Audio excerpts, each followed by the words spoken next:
So hello guys, आपको फिर स्वागत है हमारे यूट्यूब चैनल में। आज बहुत ही इंपॉर्टेंट क्वेश्चन लेके आए हैं जो कि बहुत कम समय में आपको करा देंगे। तो पूरा वीडियो देखिएगा जरूर। अच्छा लगेगा चैनल सब्सक्राइब करना, वीडियो लाइक करना और शेयर करना। तो स्टार्ट करते हैं। भारत में सबसे प्राचीन भू रचना कौन सी है? तो भारत की सबसे प्राचीन भू रचना है अरावली पर्वतमाला। आगे बढ़ते हैं। हिमालय की उत्पत्ति किस युग में मानी जाती है? तो हिमालय की उत्पत्ति मियोसीन युग में हुई है मानी जाती है। तो हिमालय की उत्पत्ति पहले हिमालय के स्थान पर पहले टेथिस नामक सागर था। आगे बढ़ते हैं। भारत में किस भाग में रिफ्ट वैली पाई जाती है? तो यह रिफ्ट वैली नर्मदा सोन क्षेत्र में पाया जाता है, क्योंकि यह नदियों के प्रवाह क्षेत्र में पाया जाता है। यह दोनों नदी, नर्मदा और सोन नदी, अमरकंटक पहाड़ी से निकलते हैं। आगे बढ़ते हैं। भारत का कौन सा पठार लौह स्केल के सर्वाधिक प्रसिद्ध है? तो भारत का लौह स्केल सर्वाधिक प्रसिद्ध पठार है छोटा नागपुर पठार।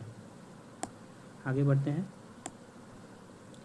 भारत में सबसे अधिक भूकंपीय क्षेत्र कहाँ स्थित है? तो भारत का सबसे अधिक भूकंपीय क्षेत्र है हिमालय क्षेत्र। आगे बढ़ते हैं। विंध्य श्रृंखला भू आकृति दृष्टि से किस प्रकार की पर्वत श्रृंखला है?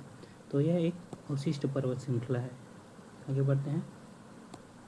भारत में कौन सी नदी भारत में उत्पन्न होकर बंगाल की खाड़ी में गिरती है परंतु किसी अन्य देश से नहीं गुजरती? तो इसका सही जवाब हो जाएगा गोदावरी नदी।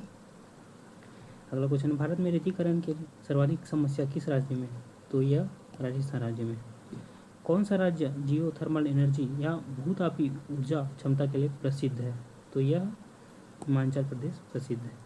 आगे बढ़ते हैं। भारत में पहली बार भू चुंबकीय सर्वेक्षण कहाँ किया गया था? तो भारत में सबसे पहले भू चुंबकीय सर्वेक्षण किया गया था कोलकाता में। आगे बढ़ते हैं।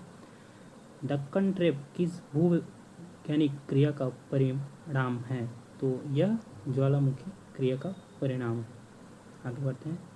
कौन सी नदी पवन दूत नाम से भी जानी जाती है? तो पवन दूत नाम से जानी जाती है ब्रह्मपुत्र नदी। आगे बढ़ते हैं। हमारा अगला क्वेश्चन है। भारत के किस राज्य में लाल और पीली मिट्टी सर्वाधिक मात्रा में पाया जाता है? तो यह उड़ीसा राज्य में पाया जाता है। आगे बढ़ते हैं। खाद पर्वत किस भू आकृति का उदाहरण है? तो खाद पर्वत युवा पर्वत भू आकृति का उदाहरण है। आगे बढ़ते हैं। भारत के किस भाग को पवन छाया क्षेत्र कहा जाता है? तो पवन छाया क्षेत्र कहा जाता है भारत के पश्चिमी घाट या पूर्वी भाग को। आगे बढ़ते हैं। भारत में सर्वाधिक ज्वार भाटा कहाँ देखे जाते हैं? तो ज्वार भाटा सर्वाधिक कच्छ की खाड़ी में देखे जाता है, जो कि गुजरात राज्य में है। आगे बढ़ते हैं। भारत का मानसून किस दिशा से प्रवेश करता है? तो भारत का मानसून प्रवेश करता है दक्षिण पश्चिम दिशा से। आगे बढ़ते हैं। भारत की कौन सी नदी पश्चिम दिशा में बहती है और अरब सागर में गिरती है? तो यह नदी है ताप्ती नदी। आगे बढ़ते हैं। कौन सा राज्य मृदा अपरदन से सर्वाधिक प्रभावित है? तो सर्वाधिक प्रभावित राज्य जो मृदा अपरदन से है वो असम है। भारत का कौन सा क्षेत्र भूकंपीय मौन क्षेत्र कहलाता है? तो यह इसका सही जवाब है गढ़वाल हिमालय क्षेत्र। अगला क्वेश्चन है। ब्लैक रिवर भारत में किसे कहा जाता है? तो ब्लैक रिवर ताप्ती नदी को कहा जाता है। भारत में लाल मिट्टी का लाल रंग किस कारण से होता है?